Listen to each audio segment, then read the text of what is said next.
নমস্কার বন্ধুরা, আশা করি আপনারা সকলে ভালো আছেন। কদিন ধরে যা গরম পড়েছে কিছুই খেতে ভালো লাগছিল না, তাই আজকে আমি পাতলা করে চালতের ডাল রান্না করেছি। আপনারা সকলেই হয়তো চালতের ডাল রান্না করতে জানেন, কিন্তু আমি যেভাবে রান্না করেছি সেটাই আপনাদের কাছে শেয়ার করলাম।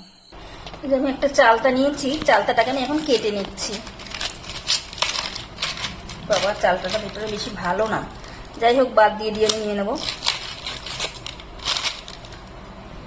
চালতাটা ভালো বেরায়নি, দেখুন কেমন বেরিয়েছে। আমি বাদ দিয়ে নিয়ে নিচ্ছি। আমি না উপরের খোসাটা এভাবে ফেলে দিতে হবে, ফেলে দিচ্ছি উপরের খোসাটা।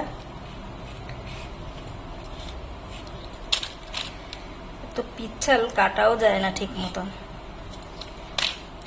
এভাবে ফেলে দিয়ে এভাবে লম্বা লম্বা করে আমি কেটে নিচ্ছি।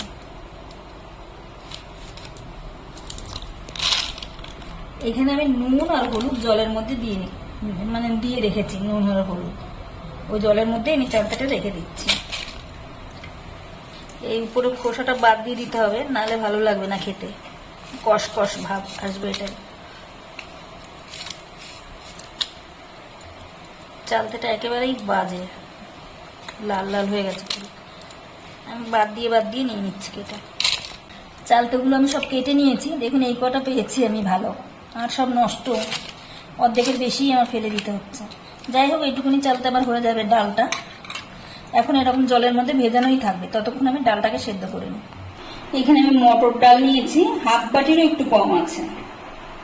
ডালটাকে আমি ভালো করে ধুয়ে নেবো। আমি ডালটা ভিজিয়ে রাখবো না, আমি ধুয়েই প্রেসারে বসিয়ে দেবো, কারণ আমার এই ডালটা খুব সুন্দর, 2-3টে সিটি মারলেই পুরো গলে যায়। আমি এখন ভালো করে ধুয়ে প্রেসারে দিয়ে দিচ্ছি।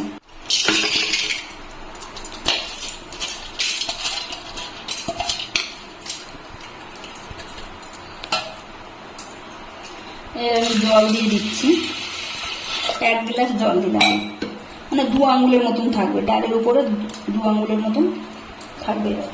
এখন আমি একটু লবণ দিয়ে দিচ্ছি। এখন আমি প্রেসারটা কাটিয়ে 3টে সিটি দিয়ে নেবো। চালতাটা আমি ভিজিয়ে রেখেছিলাম, এখন ভালো করে ডলে এটাকে ধুয়ে নিতে হবে। এবার আমি জলটা পাল্টে আবার ভালো করে ধুয়ে নেবো। আমি 4টে সিটি দিয়েছিলাম, তারপর প্রেসারটাকে ঠান্ডা করে তারপরে খুলছি। এখনো খাওয়া রয়েছে, দেখুন।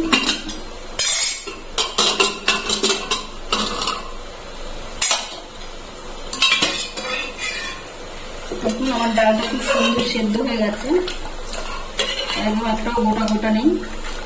না, আমার প্রেসার কুকারে আমার 4টে সিটি লেগেছে। আপনাদের প্রেসার কুকারে যেরকম সিটি লাগবে সেভাবেই দেবেন। এরকম গলে যেতে হবে, গোটা গোটা থাকলে ভালো লাগবে না, এরকমই ভালো থাকবে। এখন আমি চালগুলো প্রেসার কুকারের মধ্যে দিয়ে দিচ্ছি। চালগুলো দিয়ে দিলাম, এখন একটু ভিতরে হলুদ দিয়ে দিচ্ছি। এখন আমি একটা সিটি দিয়ে নেবো।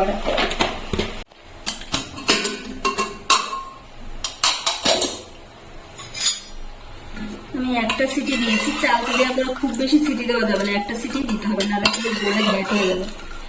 গোটাও হয়েছে, কিন্তু চালতাগুলো আমার সেদ্ধও হয়ে গেছে। এই দেখুন চালতাগুলো সেদ্ধ হয়ে গেছে। এখন আমি এর ভিতরে দিয়ে দেবো জল। এটা পাতলা করেই করতে হবে, মটর ডাল তো পরে আমার ঘন হয়ে যাবে, আর টক ডাল পাতলা পাতলাই ভালো লাগে।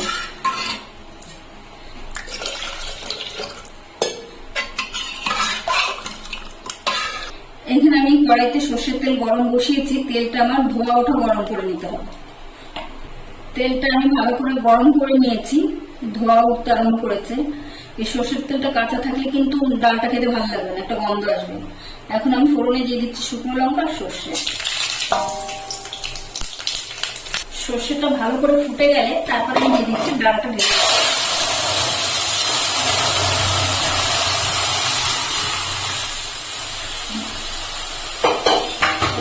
প্রেসার কুকারটা ধুয়ে একটু জল দিচ্ছি।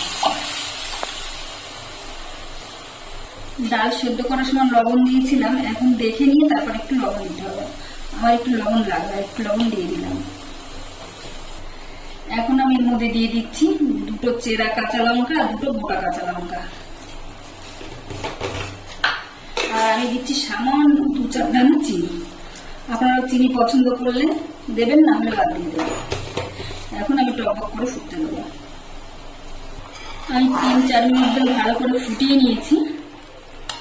এখন এরকমই পাতলা আছে, এবং পাতলাই থাকবে, পরে ঠান্ডা হলে অনেকটা ঘন হয়ে যাবে। এখন আমি গ্যাসটাকে অফ করে নামিয়ে নিচ্ছি।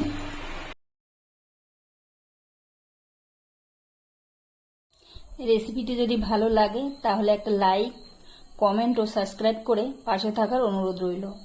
আর যারা ফেসবুক থেকে দেখছেন তারা অ্যাকাউন্টটিকে ফলো করবেন।